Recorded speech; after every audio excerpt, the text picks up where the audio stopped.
लाल button दबाकर subscribe कर लीजिए और बगल में जो घंटा है उसको दबाकर ऑल नोटिफिकेशन ऑन कर लीजिए ताकि हमारा वीडियो सबसे पहले आपके मोबाइल में चला जाए।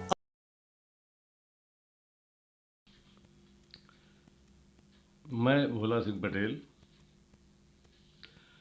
आज सरदार वल्लभ भाई पटेल के जन्मदिन पर सबको दिवाली की मुबारकबाद देता हूं। साथ ही उनके जन्मदिन पर मैं सबको बधाई देता हूं।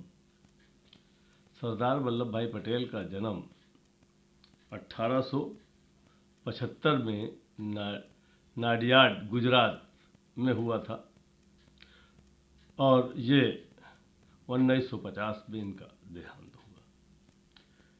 भारत में सरदार वल्लभ भाई पटेल का नाम स्वर्ण अक्षरों में लिखा जाएगा, लिख गया है, क्योंकि उन्होंने आज़ादी के बाद संपूर्ण भारत को एक किया था। सरदार वल्लभ भाई पटेल तब भी प्रासंगिक थे, आज भी प्रासंगिक हैं, क्योंकि वो किसान समाज से ताल्लुक़ रखते थे। आज अगर सरदार वल्लभ भाई पटेल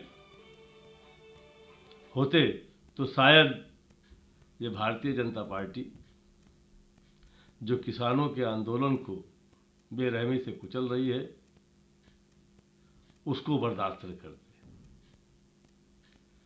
आज किसान परेशान है, त्राहि त्राहि कर रहा। महंगाई की मार से समस्त जनता परेशान है। डीजल की कीमतें 100 का आंकड़ा छू रही हैं, पेट्रोल की कीमतें 100 के आंकड़े से ऊपर हो गई हैं। आम आदमी बहुत परेशान है और इस भारतीय जनता पार्टी की सरकार से मुक्ति पाना चाहती है। आज जब इस देश में राजनीति की बात होती है तो राजनीति में सरदार वल्लभ भाई पटेल ने न तो हिंदू को और न मुसलमान को, न सिख को, न ईसाई को, सबको बराबर समझा था। लेकिन आज जो भारत में सरकार है वो जातियों की, धर्मों की राजनीति करती है, जो आगामी आने वाले समय में भारत पर बहुत बुरा प्रभाव डालेगी। साथ ही हम लोगों का यह कर्तव्य होगा कि जो पार्टी जात, धर्म, मजहब की राजनीति करती है उसे आगामी आने वाले चुनाव में उखाड़कर फेंकने का संकल्प करना चाहिए। और हम इस बात से संकल्प करते हैं कि भारतीय जनता पार्टी को हमारा पटेल समाज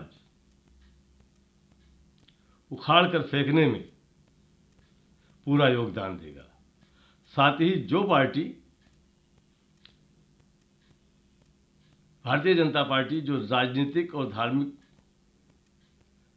के ऊपर राजनीति करती है उसे हराने में सक्षम होगी, उसका साथ देंगे। पटेल जी ने एक सपना देखा था अखंड भारत का।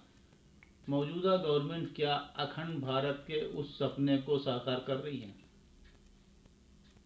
देखिए, पटेल जी के सपने को आज भी साकार करने में मौजूदा गवर्नमेंट फेल है, क्योंकि उनका सपना था कि संपूर्ण कश्मीर अपने पास में होगी। संपूर्ण कश्मीर को न लेके 370 का जो धारा हटाई, परंतु पूर्ण राज्य का दर्जा अभी तक नहीं दिया। ये केवल कागजी हवाई किले हैं, तो उनका पूरा सपना पूरा नहीं हो रहा है। पूर्वोत्तर राज्य हैं आसाम, त्रिपुरा, सिक्किम वगैरह, वहाँ पर क्या स्थिति है? कि वहाँ पर भारतीय जनता पार्टी की नीतियाँ जो हैं वो प्रासंगिक नहीं हैं। वहाँ पर लोग धर्म और जातियों के नाम पर जो नफरत फैलाया है उससे जनता परेशान है। चाइना का असर इन राज्यों में दिख रहा है कुछ? चाइना का असर राज्यों पर है। जो सीमावर्ती राज्य हैं वहाँ पर चाइना अपना प्रभाव जमाने के फिराक में है, जबकि हमारे देश की जो मिलिट्री है, सेना है, वो उनको कुचलने में सक्षम है, परंतु उनके हाथ ये भारतीय जनता पार्टी खोलने के लिए प्रतिबद्ध नहीं दिखाई देती। तिब्बत पे दावा छोड़ना, पूर्व में जब भारतीय जनता पार्टी की सरकार थी और प्रधानमंत्री स्वर्गीय अटल बिहारी वाजपेयी थे, तो तिब्बत पे उन्होंने अपना दावा छोड़ा। उस दावे को छोड़ने का क्या खामियाजा भुगतना पड़ रहा है? देखिए, जो गलती अटल बिहारी वाजपेयी ने पूर्व में की वो गलत है, और तिब्बत पर दावा छोड़ना ये सबसे बड़ी भूल भारतीय जनता पार्टी या भारत की विदेश नीति के लिए कहा जा सकता है। जैसा कि अमित शाह जी ने कहा कि हम देश में शांति लाएंगे, तो उन्हें चाहिए था कि देश को स्थिर बनाने में तिब्बत के दावे को पुनः दोहराना चाहिए।